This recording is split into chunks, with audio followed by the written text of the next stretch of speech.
Okay, hi, my name is Jessica Yellen. Welcome to the Endgame panel. You are welcome to take video and pictures if you hashtag it with hashtag Endgame is coming. So it is my pleasure to introduce James Fry from Cleveland and from all of your knowledge of well-known international bestseller. His first 3 books are A Million Little Pieces, My Friend Leonard, and Bright and Shiny Morning were all #1 bestsellers in the US and also international bestsellers. His work has been published in 42 languages, and he is the co-author and mastermind of Endgame.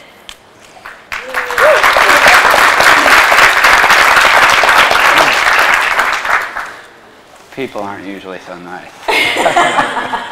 We're a friendly group. Wick Godfrey is an old friend of mine and the filmmaker who will bring Endgame to theaters for you coming soon. He is with Temple Hill Productions, and he is co-producer with Marty Bowen of a number of movies you're familiar with, The Twilight Saga, and with 20th Century Fox's The Fault in Our Stars and The Maze Runner. Wick Godfrey.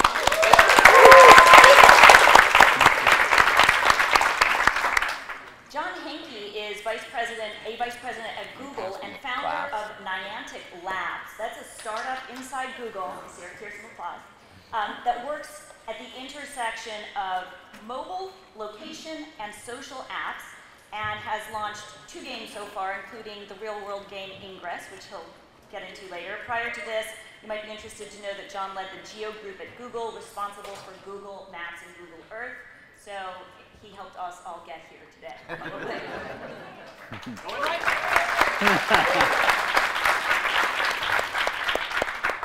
And Matt Leibowitz has a PhD from MIT. He creates large-scale interactive experiences and has been doing this for more than 15 years. In 2012, he founded Futureruption. It's a research and development company that designs and deploys new types of entertainment into, quote, the fabric of human experience. We'll learn more about that shortly.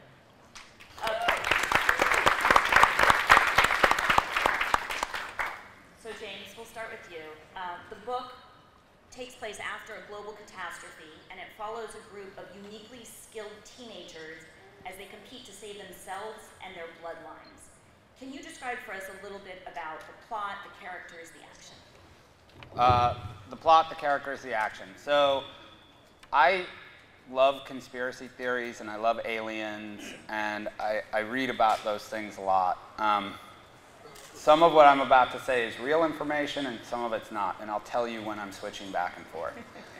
Real information. The Genome Project was complete in 2004.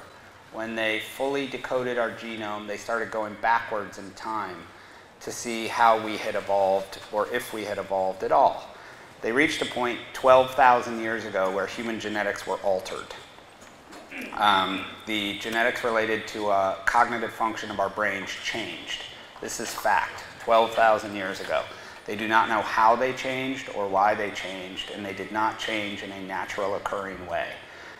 The only thing they have ever seen like it is when they can genetically engineer rats or other animals in labs.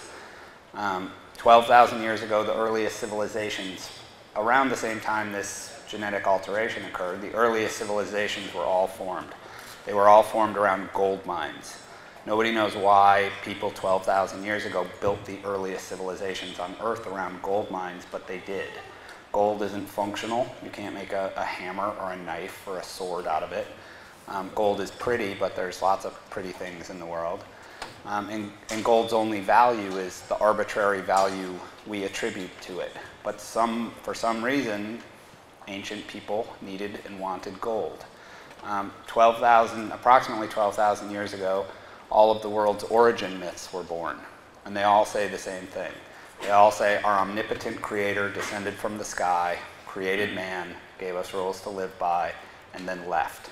But before our omnipotent creator left, it told us that when it came back, it would come back, and when it came back, the world would end. So I read that shit, and I say, 12,000 years ago, aliens came to Earth, and they needed gold for some reason. So they genetically engineered this raw labor force that they saw running around, grunting, and they organized us into civilizations to mine for them, and then they left. what we did with it for the book is we say they started 12 civilizations all over the world. And we used the 12 oldest civilizations on Earth in the book. They are all extinct, and they, for the most part, have vanished. Examples are the Mu. The Mu are the earliest known peoples in Japan. The only trace we have of them now is a sunken underground city that's a half a mile underwater. In North America, we use the Cahokians. They know at some point, several thousand years ago, there was a city in Missouri called Cahokia that had several 100,000 people that lived in it. It's gone, utterly disappeared today. They're just traces of this city. So we say the aliens created these 12 societies. They said, when we come back, a game will be played. You have to keep somebody prepared to play this game. The way the game finishes will determine the future of humanity. The person prepared to play this game has to be under the age of 20, and they always have to be ready. So for thousands and thousands of years, these ancient civilizations have existed in secret. And we say that a lot of the world's secret societies, the Illuminati or the Brotherhood of the Snake or the Rosicrucians, are in fact real, but they're not devoted to the New World Order. They're devoted to training endgame players.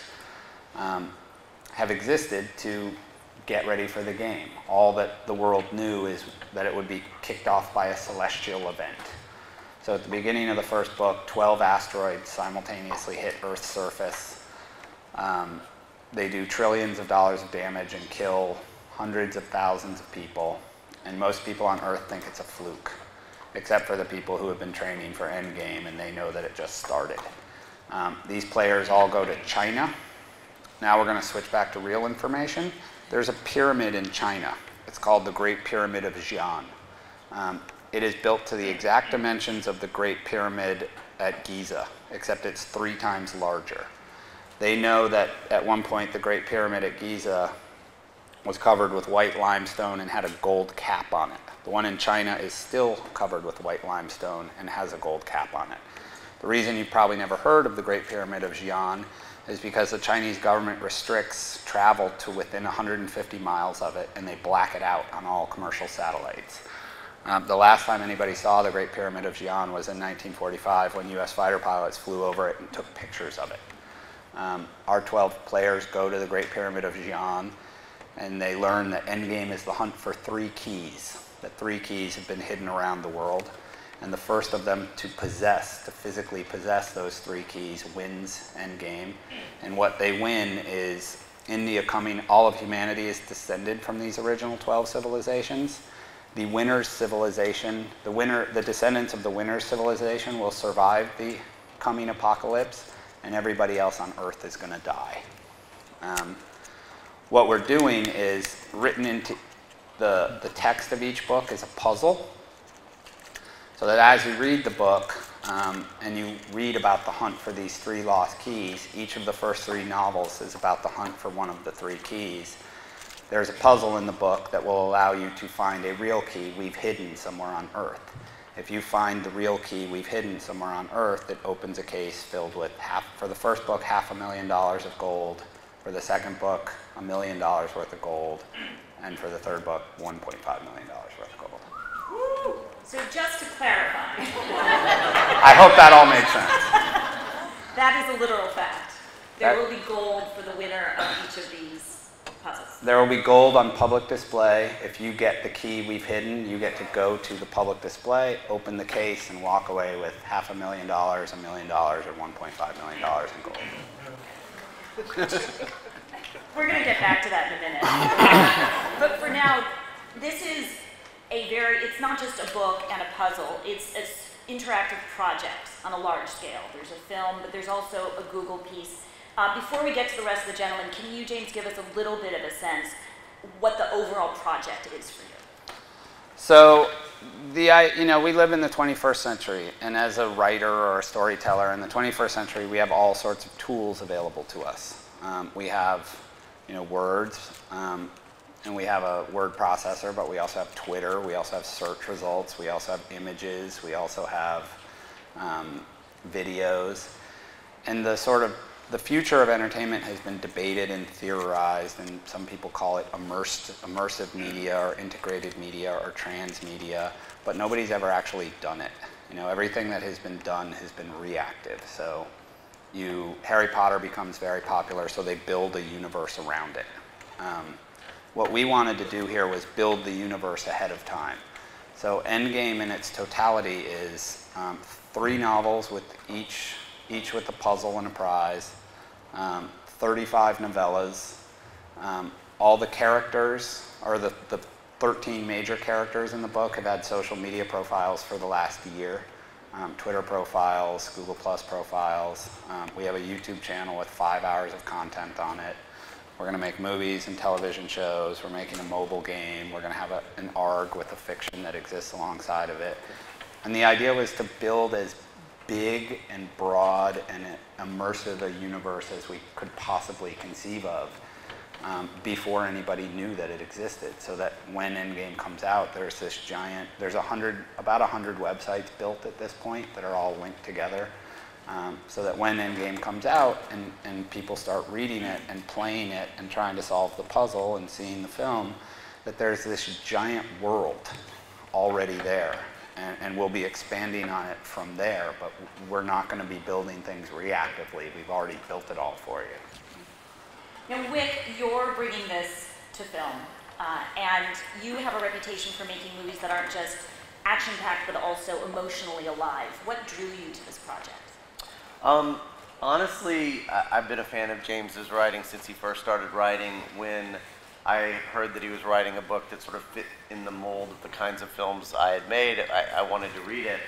And I think the thing that drew me most to it really was, I've always been drawn to stories that ask big questions, you know, about life, who we are, why are we here, who put us here, is there something more than just the physical realm that we're living in, and that's the thing that I tapped into. I wasn't looking to find like a futuristic YA thing anymore. I feel like there are a lot of those out there. What I really connected to, it almost felt like a Roland Emmerich movie. It was like a disaster's happening today, and some people are in on it, and I'm not, and I want to figure out like what's going to happen to the world. And I like the idea of people answering the question of why are we here and what are we intended to do as a species.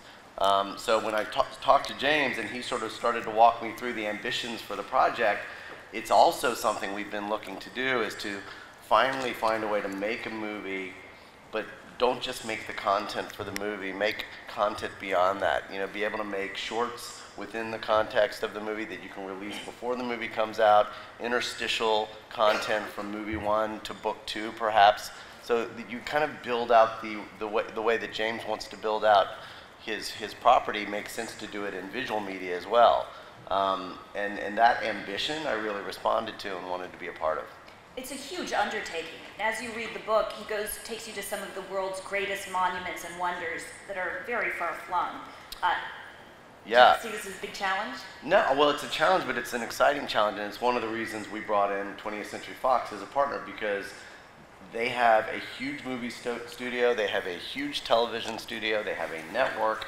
We can build it out in the ways that James envisioned, and really it's about finding those creative partners, writers, and directors who have the same ambition that he has and we have. Is there a character in particular you're looking forward to introducing the world to? I actually, my favorite character in the book is the Moo, and she's mute. And she doesn't speak, but she's a badass. She is. Each of the 12 players in the book, you know, they're kids. They're all under the age of 20. And they've essentially been raised since birth in their culture to be unbelievably capable, highly skilled assassins. So imagine if you were walking down the street and you saw a 16-year-old Japanese girl who was as much of a badass as a Navy SEAL. They each sort of have their own weapons that they carry. They each have their own styles. They each have, you know, some are masters of disguise, some are masters of stealth, some speak 12 or 14 languages. I love the character too. Her name's Chiyoko Tieda, and she's a Japanese who's essentially like a 16-year-old ninja who uses blow darts and throwing stars and a sword, and she hurts some people. which is very cool. So you may have heard that this also comes with an embedded puzzle connected to a pot of gold. Matt is their puzzle master. So Matt, can you explain to us, first of all, how does a person compete to win the puzzle, and how did you come up with this? Well, I mean, it's really based on the actual story. The book itself creates a game within the story. A little louder. Creates a game within the story that have these 12 players competing using a wide range of techniques, like some just try to kill people, some figure things out, where's the key, and there are different attacks on it. So we really wanted to capture that in the puzzles embedded in the book. Some require, learning about some history, some require figuring out things in a more traditional puzzle. Those are general attack on that to look at this diversity of skills, but also to really take advantage of the opportunity to create a new type of storytelling.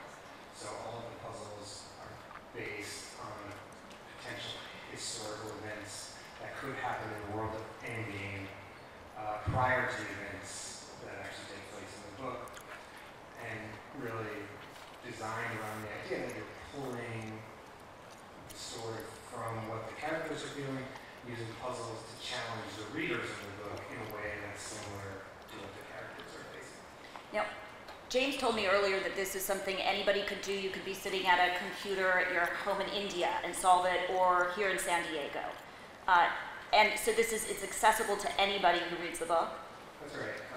And to allow it to be accessible globally to anyone who reads the book, but keep it in the style that you feel like you're kind of traveling through the world of the book was really a really cool design challenge. And what qualifies you to write a puzzle? How did you get trained for this? Just doing it, I guess. I've created a lot of events that I really use puzzles as a way to engage people in a story.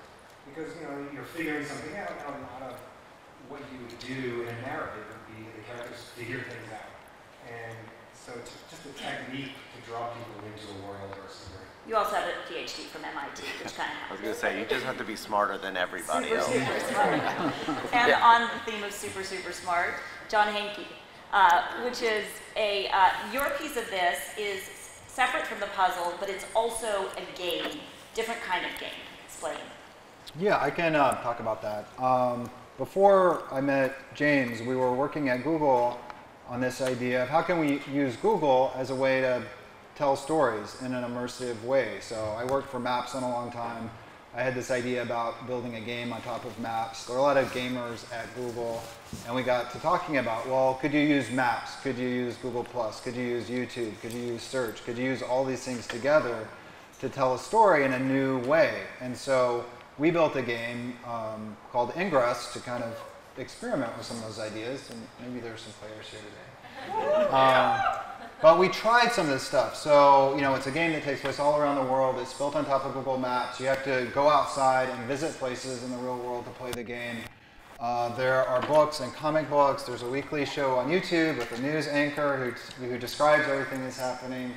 So, yeah, we were kind of playing around with this concept, but then I talked to James, and he had been thinking, I think, a lot about the same ideas, and it seemed like a great fit. The story of Endgame, which is this global game, it has this puzzle element to it, this compelling set of characters.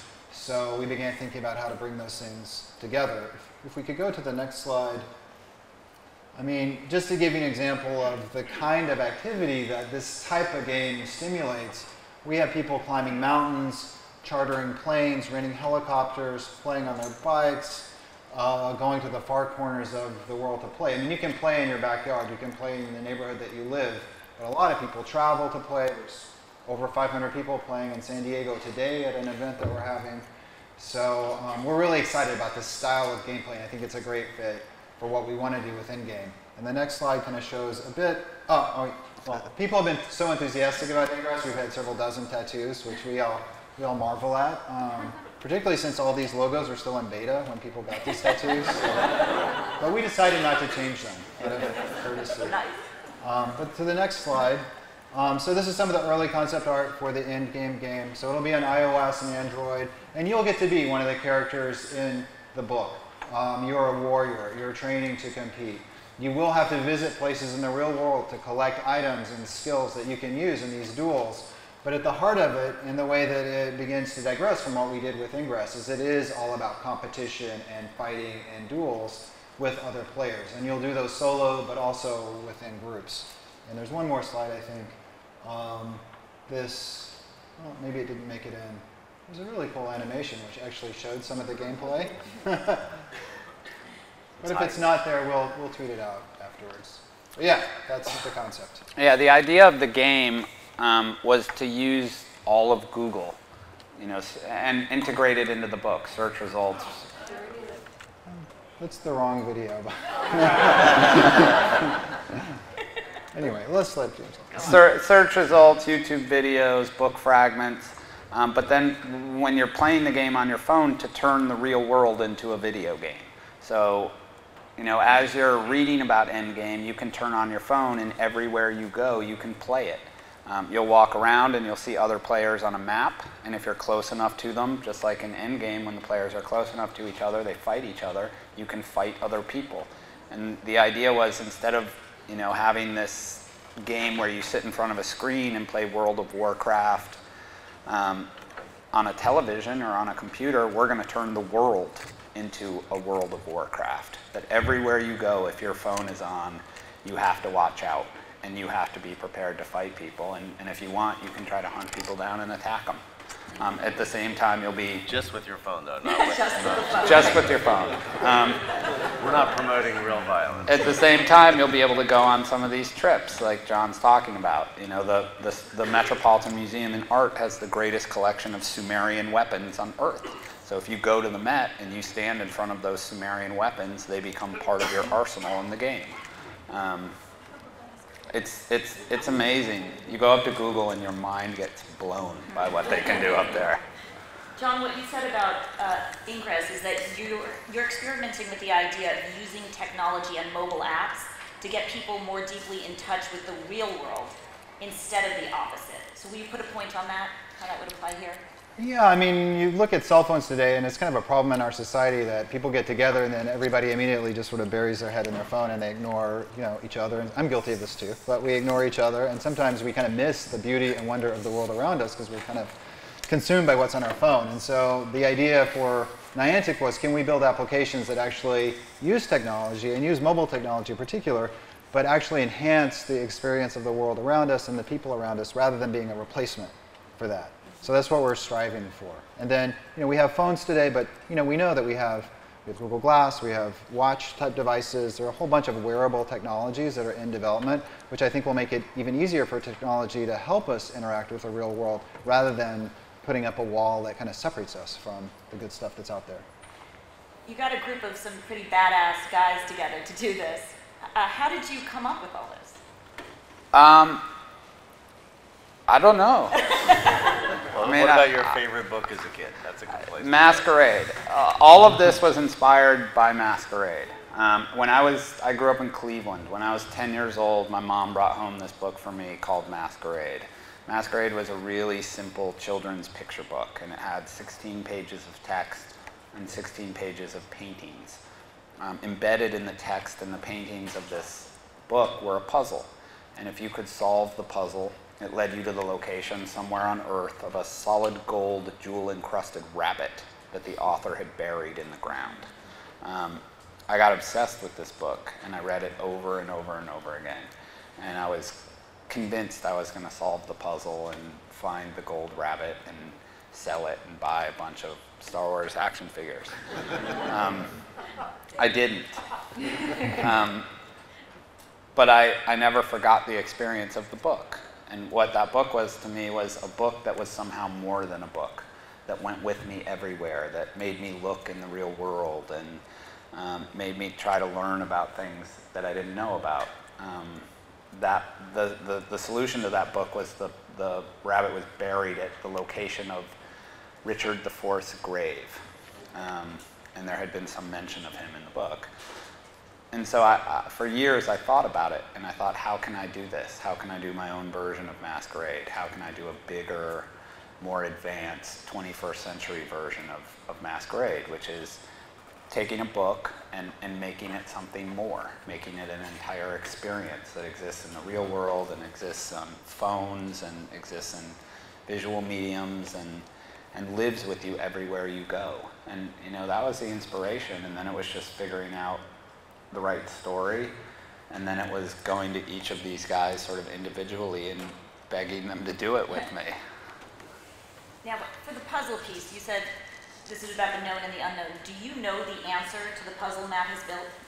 I don't. Matt and I have talked a lot. We've obviously done a huge amount of work on the puzzle, and maybe 6 months ago we were talking about whether I should know the solution to the puzzle or not. And I thought it was actually cooler that if I didn't, that as Endgame is played and as the puzzles are solved, that I'm learning about it at the same time as all the readers. So right now, 3 people I think know where the puzzle is. Matt and a gentleman who works with him named Adam, who's over there. And if at some point he doesn't, we have to tell our lawyer where it's hidden, so that when it is solved and when the puzzle is over, that we can prove that it was done properly and fairly and legally. But I don't know. I think it's awesome. It's like a sealed Price Waterhouse envelope. Kind of. It's going to be a sealed envelope in our lawyer's safe in New York City. Okay, then the gold. Are you going to actually purchase gold bullion? Yep, we have purchased $500,000 of American Eagle gold bullion coins. I can't say where they will be yet, but they will be on public display. No, keep going. Yeah, so I'm not getting the gold. I took some of the money we had made selling this to various people, and I bought the gold. So I'm putting up the money for the prize, and we have the gold. It's in a safe in Reno, Nevada, where we bought it from a gold dealer. And it's about 2,500 coins. The coins are U.S. legal tender. They're produced by the U.S. Mint, the federal government. And they come in 1/10 ounce gold denominations and 1/4 ounce gold denominations. And the pile of gold will be on display. You'll be able to go look at it, take a picture of it, tweet about it. And when somebody gets the key, they will take that key that they find when they solve the puzzle, and they will open the case, and they will walk away with the gold. I have a question about the key. Please. So if you are trying to solve the puzzle in the middle of Africa, do you have to physically get the key, or can you solve it and give someone the information that allows you to get the key? Like, they don't physically have to travel to find the key, do they? Or do they? That's probably, since I don't know what the solution is. The word key means a lot of different things. Yes. Okay. The word key, I do know that. The word key is a very broad word in today's world. A key can be a lot of different things. And there are a lot of ways to lock things and a lot of ways to open things. So a key could be anything. We did discuss that before we started out. I'm going to keep going, but if you guys have questions, you can start to line up at the mic and we'll start taking questions shortly. We've alluded to it a couple of times that there's a lot here about creation mythologies, or origin myths, and also the importance of gold. How much of this was based on your own personal beliefs, and how much research did you have to do? Do I believe aliens came to Earth and genetically engineered us? I don't know. I mean, I read, if you read the Bible, there are some pretty extraordinary stories in it. I don't pretend to know I have the answer to how and why we're here. I think these questions that come up are really interesting. There are these ancient worlds that knew things that we don't know. And, the fact, and it is a fact, that our genetics were somehow altered 12,000 years ago is incredibly interesting. And we didn't know that until 10 years ago. I don't know why we're here. I just think it's unbelievably awesome material upon which to build worlds and tell stories. I know, like, my wife, whenever we're at dinner parties and this stuff comes up, she's like, "Shut up. You sound crazy."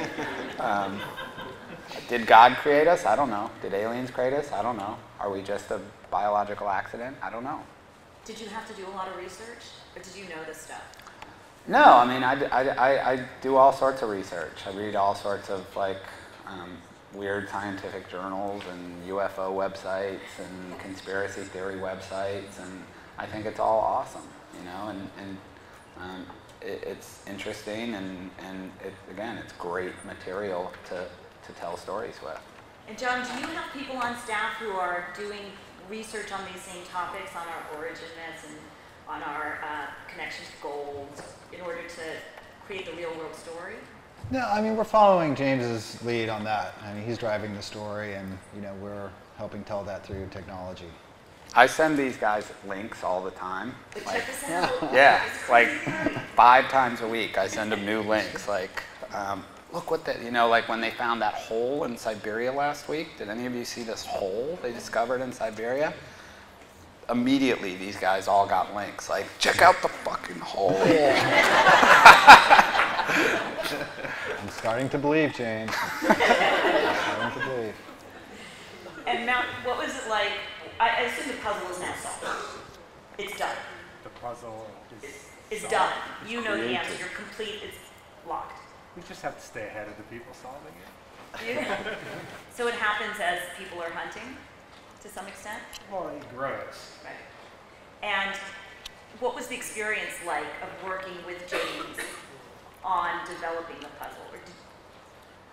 I mean, just the opportunity to be involved in this and to create, it was really innovative. I mean, the whole going out and creating this franchise in this world and having the opportunity to create a piece of that is really new. The way you pull, the way you interact with this book has just been a great experience. If anyone out there has some questions, please head to the First line. 10 people to ask a question get an endgame prize pack. Oh, the first 10 people who ask a question do get an ending prize out. Wow, that really makes a difference. How does it go? Unless they've solved the puzzle. But my question doesn't count as one, okay? So I have a question about the puzzle that we gave out at the booth all con. Can you talk, Matt, a little bit about the puzzle and the solution to the puzzle? Sure, but before we give away the solution, we really solved it. Okay, cool, got it. I have 2 here. Anyone Two else wants to solutions. hand me something now? If you did the puzzle that was handed out at the HarperCollins booth, please turn in your results to that woman standing by the AD. No, she's coming to you. Okay, we're going to move on. We'll announce the results and the winner in a moment. But first, please. Hi, this is really exciting. The first time actually asking a question in my 6 or 7 years at Comic-Con, so thank you. Thanks. Inspired me to get over my nervousness. When I got the book yesterday, I can't put it down. It is wonderful. I received my BA in anthropology a couple of years ago. And it's so full of amazing cultural references. Did you do a lot of research? Is my first question as far as cultural references go with different ancient civilizations. And my second question is there a time limit to solve this puzzle? Answer to the first question. So I wrote the book with the gentleman sitting right there, Nils. It was a huge collaborative effort between the two of us, and yeah, we did a lot of research on the ancient cultures. You know, a lot of them we don't know much about. You know, we don't know much about the Cahokians. We don't. You know, if you look at the Sumerians, everything we know about them is in dispute. We have these Sumerian runes, and one guy translates them one way, and one guy translates them the other. But we did a massive amount of research on what we believe those cultures were like, what their beliefs were, what their origin myths were, how they lived, the types of weapons they used, and the type of warfare they conducted, the languages they spoke. That was a huge part of it. Like, and it's all cool. Like, it was all super cool. Like, learning about it. Like, one of the characters is a woman who's an Australian Aborigine, and so we got into a lot of like their dream theory stuff. She has 2 stainless steel boomerangs that you don't want to mess with her. But yeah, we did a huge amount of research. What happens if is there a time limit on the puzzle? There is a time limit on the puzzle. It's 2 years? Well, I mean, it's competitive, right? For a person to get it. Right, so it's a race. And even after someone claims that, it's still an active game and an active experience. So we continue. We definitely expect someone to solve it long before. We expect somebody will solve it. But if they don't, if it isn't solved within 2 years, the gold comes back to me. And the copy of the book you have now does not have the puzzle. I know, but I still can't put it down. It has a placeholder puzzle. And thanks for reading it. I'm glad you dig it. Thank you. Well, that was sort of going to be my question, but my sort of going to be what's the smallest amount of time that you think somebody could potentially do it?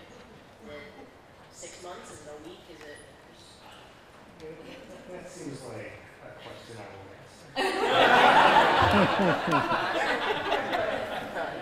answer. I can tell you I go to sleep every night and I pray that it takes longer than a week.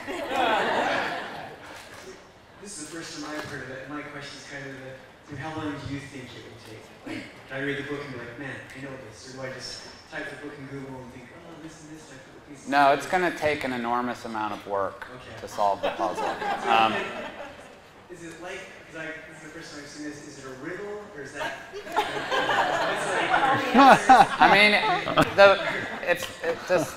Give him a hint, James. If you read the book, on the first page of it, it says, I don't know exactly what it says, and I don't have a copy in my hand, but it says something like every name, number, word, color, everything on every page. And as you read the book, you'll be able to see that some of the stuff is very obviously puzzle-related material, but some of it isn't very obviously related puzzle material, and you've got to read the book. You know, it goes back to my experience with Masquerade, which is I read this book and I didn't know what was in it. I didn't know what was the puzzle and what was part of the fiction and what was part of the pictures and what wasn't. That's what you have to figure out. But you should look at everything in the book. Everything might be. Cool. I'll have to come back next year and All right.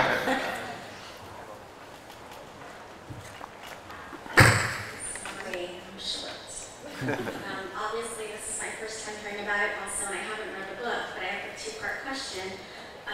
Sounds like you're trying to build a franchise, which is exciting. What's your marketing plan for sustainability? And my second question is, how do you film a movie based on a living adventure? Well, you want to go first? Sustainability, we believe, will come about by just producing material. If there's always something new for a reader or a fan to discover, we'll be able to keep it going. I mean, I think that the greatest example of sustainability in terms of an entertainment franchise is Star Wars. And there's always something new.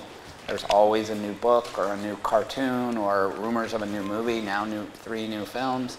And sustainability is just about producing material that fans love. And that's how we'll do that. I'll let Wick answer the film. And for us, the living adventure of the puzzle exists beside the movie. Ultimately, we're making the movie from the written material. I fell in love with the book before I knew what the puzzle was. So I'm trying to make a movie of the book and the material that James has written outside of the book, the novellas, the shorts. All of that will come from the stories and the characters that he's created. Okay, so you mentioned that the puzzle and everything will not be involved in the movie. Will there be clues in that, or is the movie going to happen? Well, no. Well, I mean, we talked specifically about the movie should be a separate experience. You shouldn't have to be able to afford a movie ticket to be able to solve the puzzle. And legally, there's all sorts of rules and regulations, and to make this thing legal globally was an incredibly complicated task. We want people all over the world to be eligible to win the gold. And so in doing that, one of the requirements is that the puzzle is solvable via material in the book. Strictly in the book, so not on the app or anything like that, but strictly within the guidelines of the book you can solve the puzzle. Correct. We have the right within the rules of the puzzle to add additional clues that might be in the app, or might be in a Twitter feed, or might be in a YouTube video, or might be on a website. But everything you need is in the book, and then we can add additional things along the line if we choose to. Just travel the world is very expensive. You'll be, the standard with which we built the puzzle was if you get the book in a library for free and you use a computer at the library for free, you can solve the puzzle. So what about the Google Maps aspect of it? So like the iPhone is I think terrible. we should move on to our next. Sorry. The line, I'm so sorry. Hi, I'm John. I'm a huge Ingress fan and resistance agent. Thank you so much.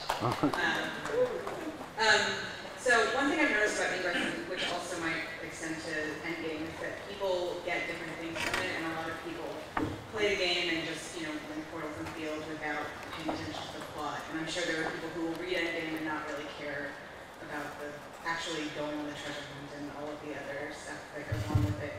So how much work, does it take a lot of work, and what do you do to make sure that this kind of thing is accessible to people at different levels who might not want to do all of the extra stuff?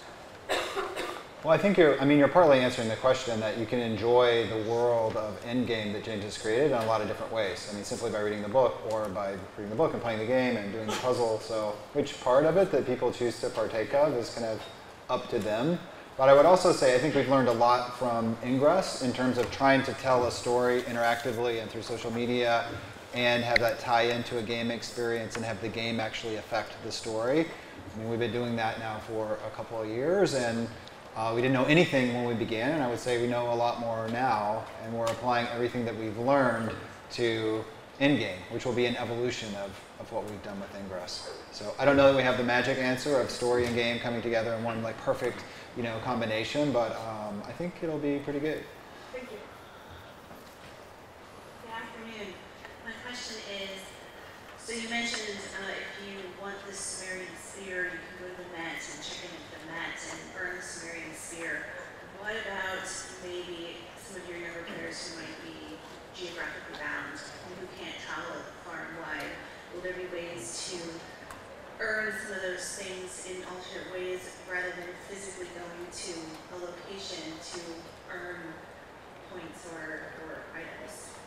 Yeah, the key sites in the game have been crowdsourced through Ingress. So these exist even in small towns. Things like historical markers, museums, libraries, even a library in a small town.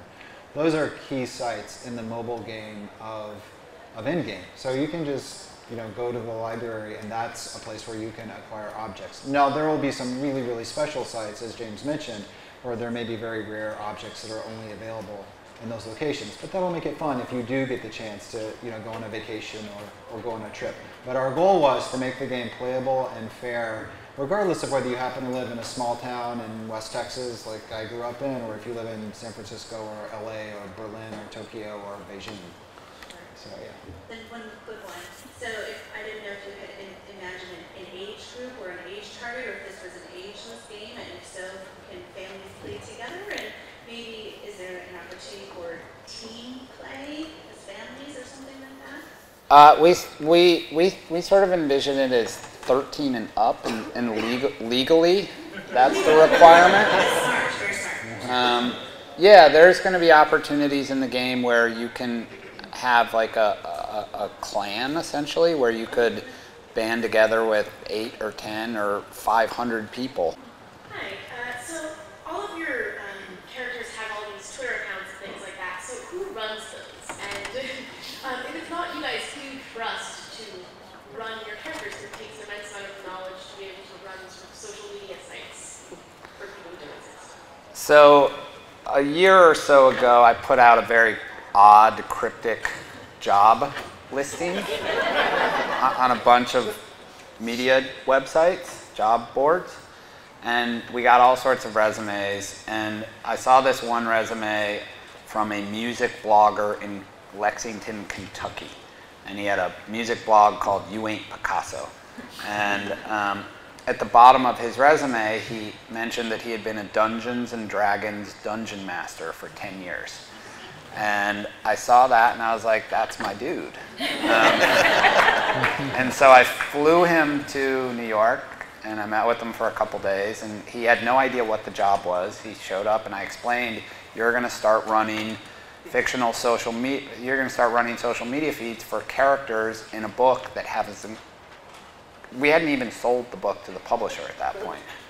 For a book that I hope I get to publish in a year or so. And he was like, wow. But he does it. There's a guy, and I sit 20 feet away from him, and I talk to him 25 times a day. And so there's one guy who runs all the social media feeds. There's another guy who makes YouTube videos all day. We just sit and come up with the craziest ideas for YouTube videos. If you want to see some of the videos, if you search Greg Jordan on YouTube, he has his own channel. Greg Jordan is a character in Endgame, so the channel is hosted by a character in Endgame, and you'll find it because it has like an ancient Sumerian symbol of wings. And we just sit in our office in Connecticut and do all this stuff. It's super fun and super cool, and yeah. We have time for one last question. I'll try to make it good. Mine is actually Agent Olsach from Washington, D.C. area for Ingress. I'm one of the original representatives for the game that you made, John, in Washington, D.C. And going back to the notion of a game that brings more life into a video game world, that enhances life. One of the things that the game that surprised us was the way that it brought people together in groups, just to play maybe during your commute, during happy hours. Our team has about 400 players in the Washington, D.C. area. Many players have the world's worst commute. 1 hour each way is minimum. Maybe mine's an hour and a half each way. That's 3 hours a day. So having this new game come out that you guys designed that sort of saved your commute was an incredible experience. And so I was wondering how the game develops that notion of group play. Is it still something that you're going to be doing on the move while you're exercising? Is it something that you're going to be doing in restaurants, like a lot of people do? Something that you're doing while you're taking business trips, something like that? Is that, how would you enhance the sort of group aspect of the game, the socializing? Yeah, I mean, we want to build on all the social stuff with Ingress that's working. By the way, there's a meetup at 5 o'clock at Basement for the people playing today. You guys are all welcome to attend. But yeah, we're going to keep all that stuff of going to places. You can play while you're on the bus. You can play while you're on the train. You can play while you're at the restaurant waiting for it to be seated or to get your food or whatever. But what we're adding is this dueling capability that actually gives you more stuff to do while you're at a location. Because a lot of Ingress players know that sometimes you kind of run out of things you can do in the game before you move on to the next spot. And so part of the evolution of our thinking about game design is that this whole aspect of in-game, which really pits players against one another in these duels, really will flesh out what you can do within the game experience and help you spend even more time playing the game. So imagine if you're sitting in a restaurant and your phone will get pinged and it will say somebody's attacking you. You will have to deal with that. Imagine if, hopefully a year from now there'll be a bunch of people sitting in this room and as we're speaking, you can be fighting each other, dueling each other. And everywhere you go, you'll be able to do a lot of the stuff you can do with Ingress, but you'll have this additive of player versus player combat everywhere you go. Right. Cool. Thanks, everyone. Unfortunately, we are now out of time, but I can tell there's an enormous amount of interest. If you want to tweet about this again, it's #EndgameIsComing. And you can get a chance to get an early galley of the book and get it signed by James and his co-author. That's at 3:30 today at the HarperCollins booth, which is booth 1029. Oh, Puzzle Solution. Do I have it? I don't have it. I'll do this. Oh, it's there. All right, you got it. So nobody actually solved the puzzle, but hopefully you enjoy following along. Basically, this thing that you can pick up, there's a line of text, and hidden in each line is a Greek mythological figure, phonetically. So in the first sentence, you have Dionysus, that's Dionysus. Second one, you have Persephone, and you can sort of go through them all and find the hidden phonetic Greek figure. And then go to the next slide. And that will leave one word unused in the Greek figure. Go to the next slide. And those words, when phonetically read aloud, if you want to read that aloud, it's gray, wide type pyramid, which, hit the next slide, straight white pyramid. And that was the answer.